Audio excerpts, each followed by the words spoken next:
Baik teman-teman, selamat sore berarti ya. Jadi karena ada edaran universitas, kalau kelas di minggu ini harus online, jadi untuk kelas kali ini saya coba buat untuk asinkronus ya. Jadi saya bikin video, terus teman-teman nanti silahkan untuk mengumpulkan tugas, kira-kira isi dari video ini seperti apa. Baik, jadi pada pertemuan ketiga, kita akan membedah apa yang dinamakan dengan tipologi inovasi gitu. Jadi jenis-jenis atau tipe-tipe klasifikasi inovasi seperti itu. Jadi di bacaan-bacaan yang sudah saya share ke teman-teman dan mungkin teman-teman sudah baca itu banyak sekali tipologi inovasi gitu. Jadi mulai dari eh, yang versi bacaan minggu kedua dan versi bacaan minggu ketiga seperti itu. Dan dari bacaan minggu kedua yang Coachman et al. Itu dia menyimpulkan setidaknya ada 4 tipe atau klasifikasi dari inovasi itu sendiri. Pertama adalah tipe klasik gitu. Jadi dia melihat kalau ada tipe klasik yang lumayan tradisional memahami tentang inovasi. Pertama adalah tentang produk, proses, service, marketing, organisasi, desain, supply chain. Itu adalah tipe klasik. Artinya dia cenderung tradisional. Dia tidak ada pendekatan baru yang dipakai, dia masih polos dan lain sebagainya. Istilahnya tipe-tipe dasar lah dari inovasi. Itu kalau new types itu dia lebih modern gitu. Contohnya frugal innovation. Ini adalah frugal itu artinya adalah efisiensi sumber daya. Sumber dayanya terbatas. Kemudian dia dituntut untuk inovasi gitu. Nah, ini contohnya misal kalau dalam pergolakan hari ini, itu kalau frugal innovation itu yang dilakukan oleh teman-teman di pemerintahan ketika menghadapi adanya efisiensi anggaran gitu. Dia kan program-programnya harus tetap jalan, tetapi dengan sumber daya yang terbatas, itu frugal innovation. Ada juga yang red ocean versus blue ocean, itu juga jenis inovasi, yang satunya itu cepat, yang satunya lambat gitu. Nah, ini adalah jenis-jenis inovasi yang muncul belakangan gitu, dengan nama-nama yang mungkin lebih aneh dan mungkin lebih kompleks di dalamnya gitu. Dan itu spesifik ke hal tertentu gitu. Ada value migration, ada business model innovation, ada organic innovation. Itu adalah pandangan secara konseptual yang dia itu unik lah gitu. Dia baru dan lumayan berbeda dari tipe klasik gitu. Kalau new types ini lebih ke gabungan beberapa tipe klasik, kemudian dalam konteks tertentu. Nah, kemudian yang ketiga itu adalah innovativeness degree types atau derajat keinovatifan gitu. Dia eh, membaginya berdasarkan derajat keinovatifannya gitu. Di tulisannya itu cuma dikategorikan menjadi 3, lemah, medium, dan kuat. Ini terkait dengan disrupsinya gitu. Jadi inovasi yang mungkin cuma sedikit perubahan itu dikatakan lemah.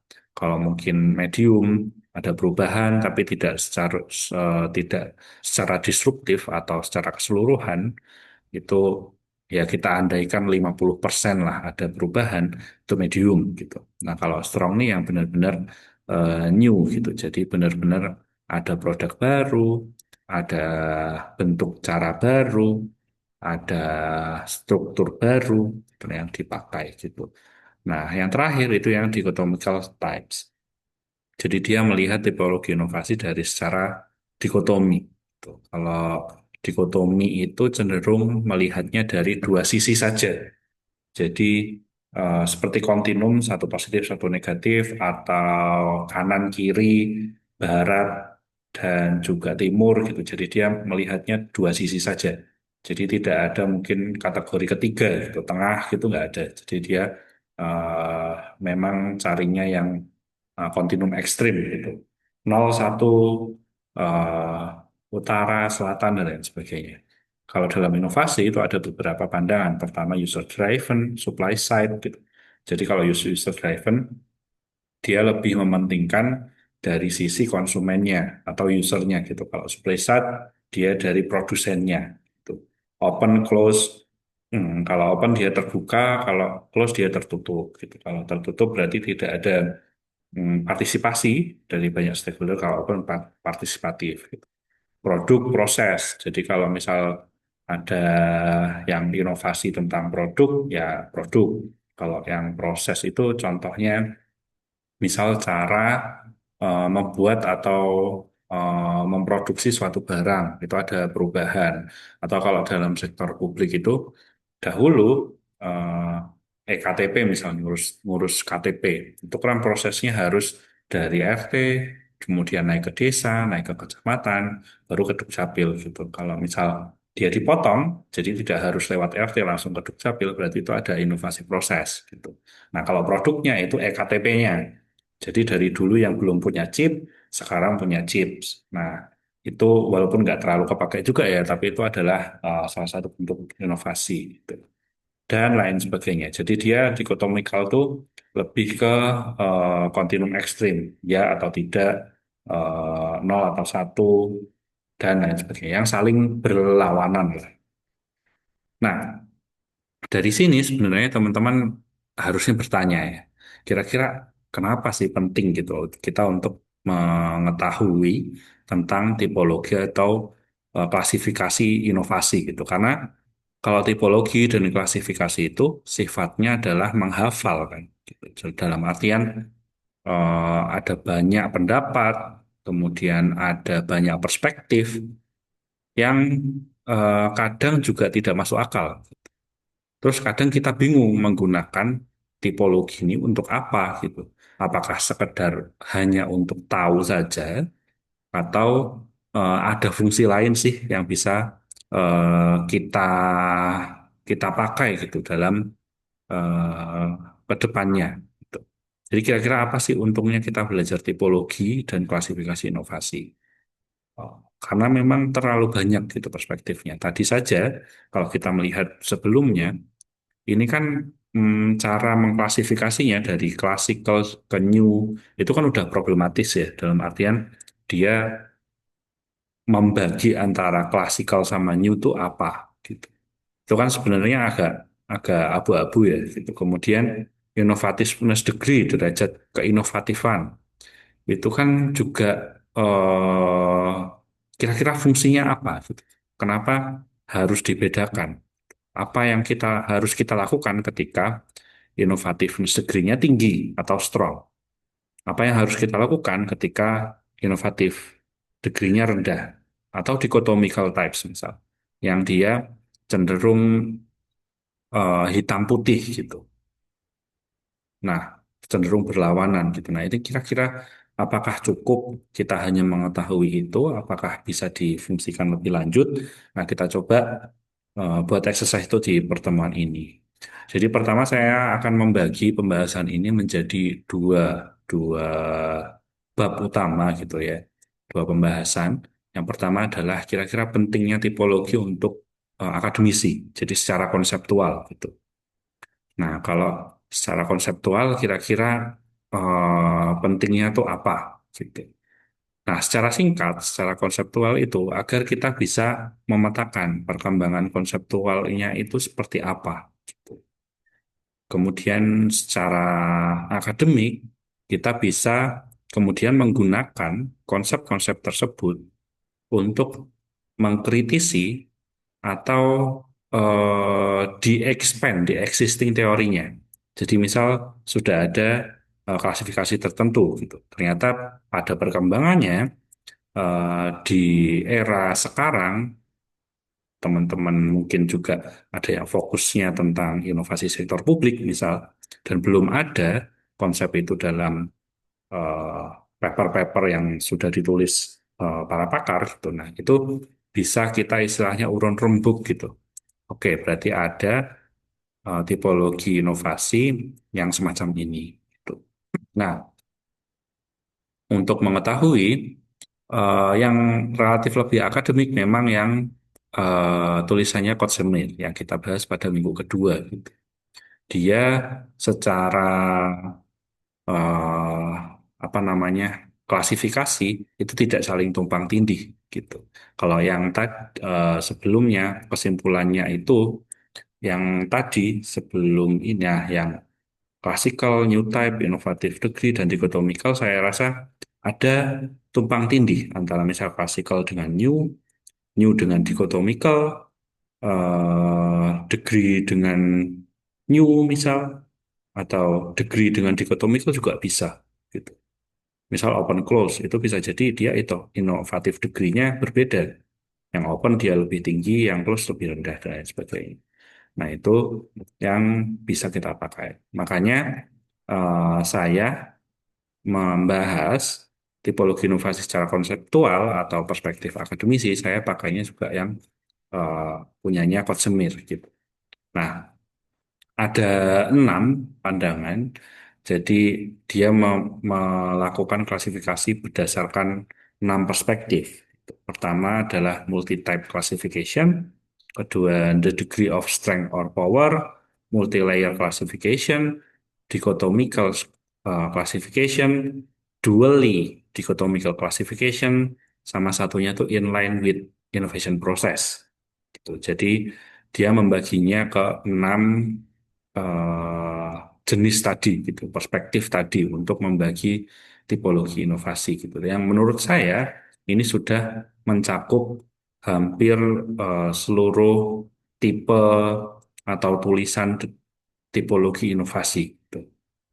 Nah, ini bisa merangkul seluruh tulisan, jadilah 6 eh, apa namanya tipologi inovasi secara konseptual tersebut gitu. Nah, teman-teman bingung mungkin ini ada 5 gitu kan secara tipologi, tapi nanti ini adalah jebakan gitu. Jadi teman-teman silahkan kalau yang benar-benar merangkum pasti nanti akan 6 gitu jumlahnya. Nanti kalau misalnya yang tidak melihat video ini pasti cuma akan jawab 5 gitu. Nah, multi-type classification gitu. Klasifikasi pertama lah yang dikeluarkan oleh Kosemen et al. Gitu. Jadi dia adalah tipe inovasi yang dikelompokkan berdasarkan beberapa kategori yang antar kategorinya itu tidak tidak tumpang tindih atau tidak bersinggungan, non cross classes. Jadi tidak ada hubungannya antara misal produk innovation sama proses innovation. Dia adalah dua hal yang berbeda. Gitu. Jadi tidak ada hubungannya. Nah, contohnya itu dari OECD Manual 2005. Jadi ada produk innovation, proses innovation, marketing innovation, sama organizational innovation. Nah, di antara 4 ini, kalau multi-type classification, eh dia berbeda gitu antar satu dan satunya. Jadi dia tidak ada kesamaan atau tumpang tindih atau overlap gitu. Nah, itu pendapat yang multi-type classification. Misal produk innovation itu adalah inovasi yang berhubungan dengan barang atau jasa gitu. Kalau proses itu lebih ke metode dari produksi ataupun delivery gitu. Jadi dia lebih fokus ke metodenya gitu. Kalau produk innovation dia produknya. Kalau marketing adalah cara baru dalam marketing. Organizational adalah bentuk baru ataupun cara dari organisasi untuk bekerja gitu. Misal ada perubahan struktur organisasi, kemudian penambahan struktur organisasi, pengurangan struktur organisasi, dan lain sebagainya. Jadi keempat-empatnya dia berjalan sendiri-sendiri. Jadi tidak mungkin sebuah apa namanya tipe inovasi produk dia sekaligus adalah inovasi organization. Itu nggak ada dalam multi-type classification dalam perspektif ini gitu. Nah, kemudian kalau degree of strength itu melihat dia lebih ke intensitas inovasinya. Itu. Yang paling gampang teman-teman lihat pendapatnya Freeman 1994 yang paling bawah ya. Unrecorded, incremental, minor, mayor, sama systemic gitu. Nah, semakin kiri atau unrecorded itu berarti intensitas inovasinya semakin rendah. Jadi aktivitasnya itu semakin rendah. Jadi secara struktur dia tidak ada kegiatan aktivitas real yang dilakukan. Misal unrecorded. Misal teman-teman bekerja di sebuah perusahaan kemudian punya inovasi, tapi inovasinya ya berhenti sampai teman-teman punya ide gitu, atau misal punya makalah atau punya prototype. Nah itu unrecorded, gitu tidak dilakukan gitu. Nah, kalau incremental dia dilakukan secara bertahap gitu. Jadi misal tahun ini kita mau ngapain dulu, tahun depan terus ngapain sampai misal 5 tahun. Misal kita kita umpamakan ini RPJMD ya, rencana jangka menengah daerah gitu. Nah, itu kan tahun ini seperti apa, tahun depan seperti apa, sampai tahun kelima gitu. Nah, itu kan bertahap gitu. Kalau minor revision itu bertahap, tapi dia sudah lumayan impactful gitu. Kalau minor innovation. Kalau mayor, dia besar. Misal di tahun ini langsung 3 tahun ke depan dia dirangkum jadi satu. Nah, itu mayor. Kalau sistemik, dia intensitasnya jauh lebih tinggi. Jadi sekarang harus berubah, kemudian setiap waktu itu adalah proses inovasi, gitu. Jadi dia secara sistem itu atau secara klasifikasi itu yang paling intens proses inovasi atau perubahannya. Itu paling gampang. Jadi dilihat seberapa kuat sih intensitas inovasinya. Itu kalau pandangannya dari apa namanya si eh, Garcia, Catalan sama Kosia. Tuh. Nah, dia melihat dari derajat kekuatan inovasinya itu sendiri. Pandangan lain, misal di penulis yang Mens 1979, itu kalau ada tipe improvement, basic innovation, sama fundamental innovation. Gitu. Kalau improvement berarti dia hanya sekedar inovasi yang penambahan, pengembangan, kecil lah gitu. Kalau basic innovation mungkin sedikit lebih besar. Jadi kalau improvement kita bisa lihat misal ada produk A, laptop, oke, berarti laptop kemudian dikasih warna jadi hitam, nah itu improvement. Atau laptop kemudian dikasih kamera, itu improvement gitu. Kalau basic innovation bisa jadi laptop tapi touchscreen tuh, ada fungsi lain, jadi sedikit lebih besar. Kalau fundamental innovation, jadi misal laptop, tapi dia khusus untuk game. Jadi secara sistem dia dirubah, secara hardware dia dirubah, dan lain sebagainya. Nah, itu yang mungkin bisa uh, kita ambil dari klasifikasi ini. Nah, kalau multi-layer, itu harus ada levelnya, gitu. Jadi leveling dulu, kemudian setiap level itu ada nggak jenis inovasi yang berbeda. Nah, menurut pendapatnya Walker, Avellaneda, sama Berry, itu dia membagi atau melihat layernya tuh dari no market, strength market, sama new market. Nah, klasifikasi inovasinya, misal pada no market change, itu pada reformulasi sama replacement. Kalau reformulasi, dia peningkatan di sisi teknologi. Kalau replacement, dia new teknologi. Tapi itu dalam artian no market change, dalam kerangka atau layer pada no market change. Nah, kalau strengthen market, jadi marketnya sudah ada, produknya sudah ada, eh, sudah ada struktur lah, struktur lamanya, tapi ingin dikuatkan struktur tersebut, ada namanya remerchandising, terus improve product, sama product line extension. Kemudian kalau new market benar-benar new itu new use, market extension sama diversification. Nah ini cenderung lebih ke ekonomi gitu, tapi ini hanya contoh gitu. Jadi ada proses multi layernya dulu, layering, no market, strengthen market, sama new market. Misal kalau dalam konteks publik ya, kita bisa kategorikan, misal inovasi pada penyaluran bansos gitu ya. Bansos yang mana dulu nih, subsidi yang mana dulu gitu, di layer dulu. Jadi eh, tidak semua orang kan kemudian berhak gitu. Misal KPI lah ya, kita anggap sebagai kartu pendidikan atau pintar Indonesia gitu kan. Nah itu di multi layer dulu tuh, KPI yang SMA, yang SMP, sama yang SD gitu. Atau misal layarnya nggak harus tiga, bisa jadi hanya dua. Misal hanya yang taraf perguruan tinggi atau pendidikan tinggi, dan juga yang taraf pendidikan menengah ke bawah gitu. Nah, itu berbeda gitu. Pendidikan menengah sama pendidikan tinggi itu jenis inovasinya bisa jadi berbeda gitu. Nah, itu contohnya. Nah, selanjutnya dichotomical classification. Jadi dia hanya dua tipe inovasi yang saling istilahnya saling berlawanan. Gitu. Nah, ini ada yang membaginya ke dalam beberapa perspektif lain gitu. Jadi kalau dalam inovasi itu kan tadi ada strong, ada weak gitu.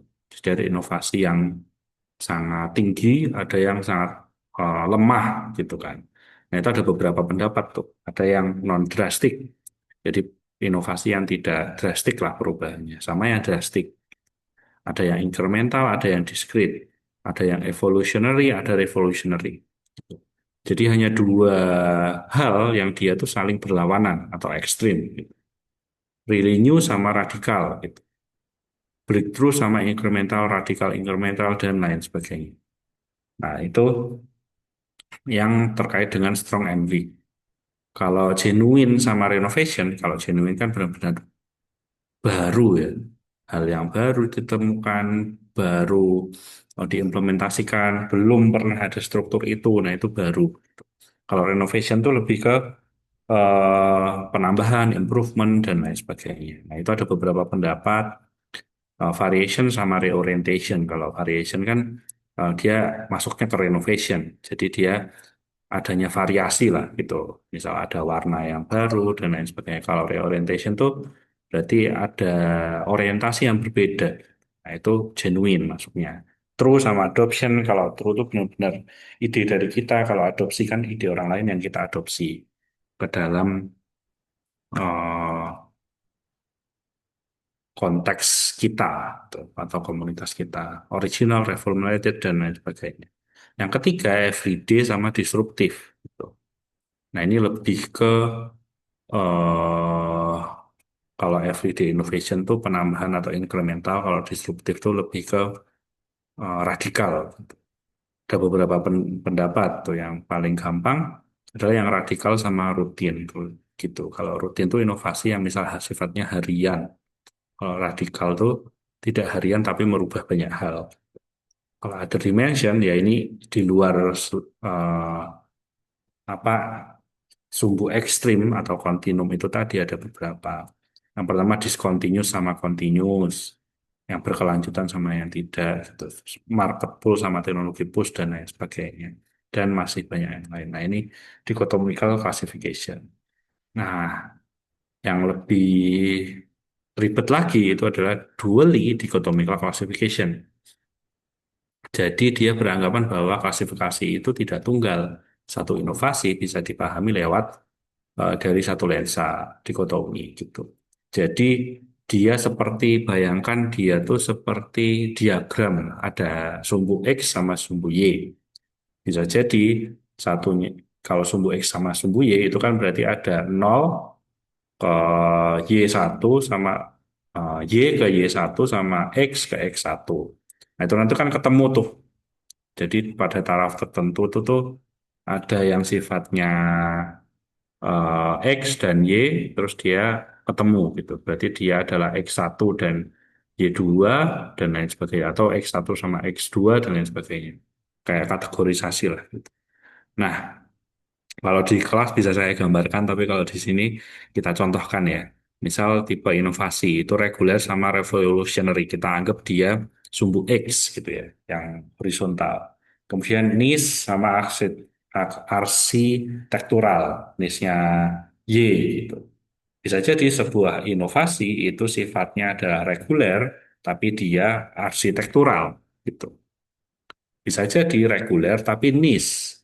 Bisa jadi dia revolutionary tapi niche, atau revolutionary tapi arsitektural, kayak sebagainya. Nah ini ada dua tipe klasifikasi, kemudian dikategorisasikan gitu. Dikawinkan lah, dijadiin satu. Nah, nanti bisa saya jelaskan lagi. Dan pendekatan-pendekatan yang lainnya. Incremental radikal dengan modular arsitektural, incremental radikal dengan evolutionary market sama evolutionary technical, dan lain sebagainya. Nah, ini bisa kita buat sendiri. Yang penting adalah kita punya klasifikasi dikotomikal gitu. Kalau dikotomikal berarti antara sumbu nol sama satu gitu. Jadi hanya ada dua gitu. Nah, ini bisa kita apapun klasifikasinya, kalau sifatnya dikotomikal, bisa kita pakai untuk dually dikotomikal gitu. Nah, kemudian yang terakhir, yang keenam yang tidak ada di slide di awal tadi itu adalah link to step innovation process. Jadi dia menentukan dulu tahap-tahap inovasi itu apa dulu. Berbagai macam pandangan ya. Nah, ini salah satu yang dicontohkan adalah dia tahapnya pertama product leadership zone, customer intimacy zone, operational excellence zone, sama kategori renewal zone. Nah, di dalam masing-masing tahap tersebut ada masing-masing tahap inovasi gitu. Jadi disruptive innovation, application innovation, product innovation, platform innovation, dan lain sebagainya. Jadi dia dibagi dulu berdasarkan tahap-tahap inovasi, terus diidentifikasi kira-kira jenis inovasi ini berada di tahap mana gitu. Misal marketing innovation itu berarti dia urusannya dengan customer, bukan dengan produk leadership zone atau development produknya gitu, dan lain sebagainya. Nah, kemudian itu mungkin yang secara konseptual ya, jadi dia lebih serius lah, kira-kira bahas klasifikasi itu secara dalam, dan mungkin banyak pendapat yang dipertimbangkan untuk membentuk satu klasifikasi tertentu. Nah, sedangkan untuk yang kedua, untuk praktisi atau pentingnya tipologi inovasi bagi inovator, itu lebih ke hal yang praktikal, teman-teman. Jadi, di kelas ini kan PJBL ya, jadi kita project based. Nah, mungkin kita akan lebih memakai ke sisi praktisinya nanti. Kalau akademisi kan tadi secara konseptual, diskusinya seperti apa sih di dalamnya, siapa yang berpendapat A, siapa yang berpendapat B, terus kira-kira disintesis jadinya pendapatnya apa. Nah, kalau untuk praktisi, itu lebih ke kira-kira sebuah inovasi ini atau inovasi itu kalau dijalankan seperti apa. Kalau untuk kira-kira inovasi ini agar efektif atau agar berjalan, kemudian berfungsi dengan normal atau berdampak pada organisasi, itu apa yang harus dilakukan? Gitu. Apa fungsi tipologi ini gitu untuk saya sebagai praktisi? Nah, kira-kira ada empat gitu. Yang pertama adalah membedakan jenis perubahan.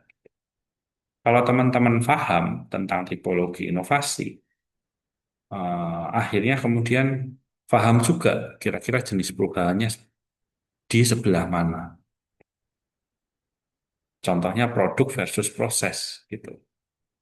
Nah, sebagai inovator, kita mau fokus kemana gitu. Mau ke inovasi produknya atau inovasi prosesnya, atau justru mau keduanya.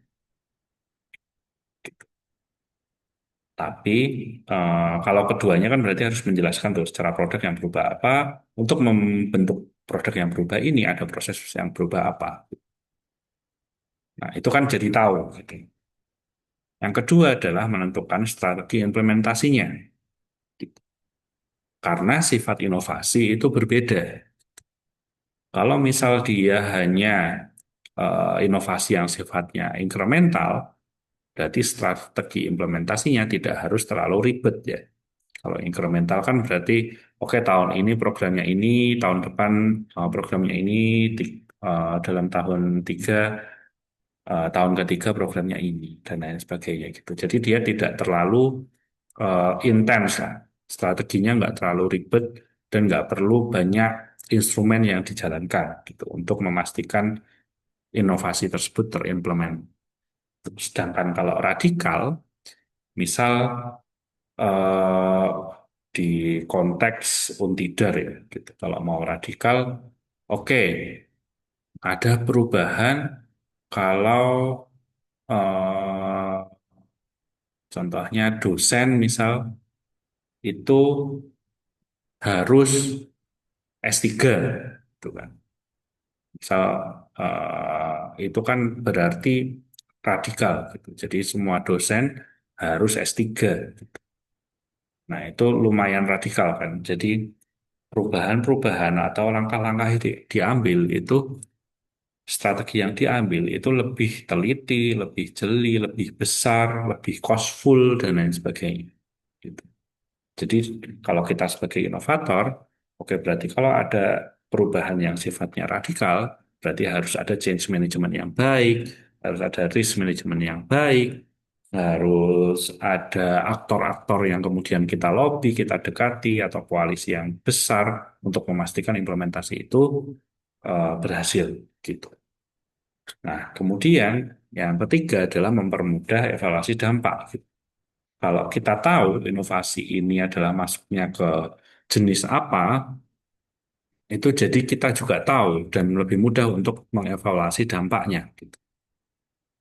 Misal evaluasi di bidang dia produk, gitu. Yang kita evaluasi berarti produknya. Kalau proses yang kita evaluasi adalah prosesnya. Jangan nanti inovasinya adalah produk, tapi yang kita evaluasi adalah proses gitu.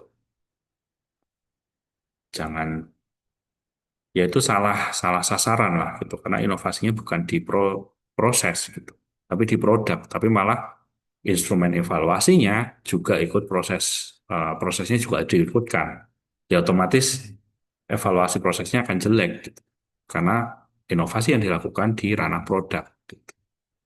Atau contoh di sini adalah administratif versus teknologikal. Nah, kalau administratif yang kita evaluasinya, kalau kita udah tahu nih, inovasi ini adalah inovasi administratif, berarti yang kita lihat adalah bagaimana eh, proses di dalamnya, gitu. Bagaimana antar struktur, antar hierarki, kemudian cara penyelesaian masalahnya, kemudian apa namanya sertifikasinya dan lain sebagainya. Tapi kalau teknologikal itu kan berarti teknis ya. Terus teknologinya seperti apa-apa yang baru. Nah, itu kan teknis gitu. Evaluasinya berarti dari aspek teknis apa yang berubah dari produk A gitu. Kemudian teknologi ini sudah cocok apa belum dan lain sebagainya. Atau bisa jadi yang lainnya. Contohnya kita tahu evaluasi ini hanya dilakukan di divisi A gitu. Berarti kita evaluasinya itu ya di divisi A saja karena inovasinya ada di situ. Seperti itu. Kalau kita tahu tipologinya di sebelah mana, kita sebagai praktisi bisa dengan mudah untuk mengevaluasi dampaknya gitu. Tidak terlalu luas dan tidak terlalu sempit. Nah, yang terakhir adalah menghindari inovasi semu. Jadi eh, kita tahu ada namanya inovasi.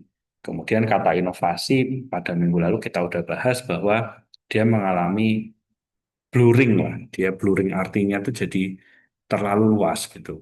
Apa-apa inovasi, apa-apa inovasi. Nah, kita sebagai inovator bisa memastikan kalau kita tahu tipologi inovasi itu yang mana yang beneran inovasi, mana yang fake gitu. Jadi ada satu pendapat dalam tulisan yang baru ya, kok Gabayev kalau nggak salah, yang bacaan minggu ketiga, itu dia mengidentifikasi ada tiga, basic, improving, sama fake. Itu kalau basic itu yang apa namanya inovasi yang lumayan besar atau setidaknya dia prosesnya atau barangnya baru dan lain sebagainya. Kalau improving itu yang incremental, kalau fake itu seakan-akan dia berinovasi tapi tidak ada dampaknya bagi organisasi atau tidak ada dampaknya bagi proses dan produk yang kita jalankan.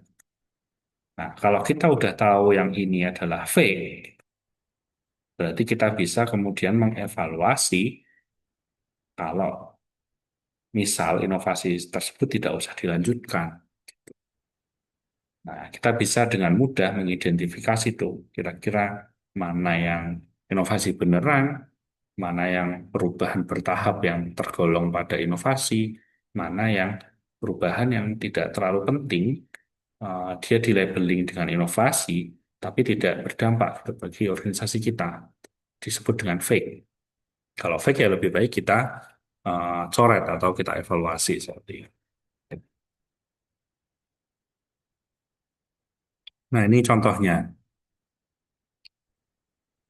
Ini contoh kalau kita mau klasifikasi inovasi dengan lebih ribet ya, maksudnya lebih komprehensif dan kita tahulah dia di inovasi di tipe mana gitu.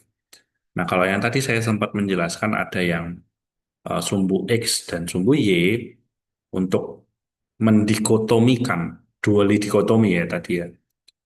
Inovasi itu dia kategorinya di antara dua tipe, kalau ini di antara tiga tipe.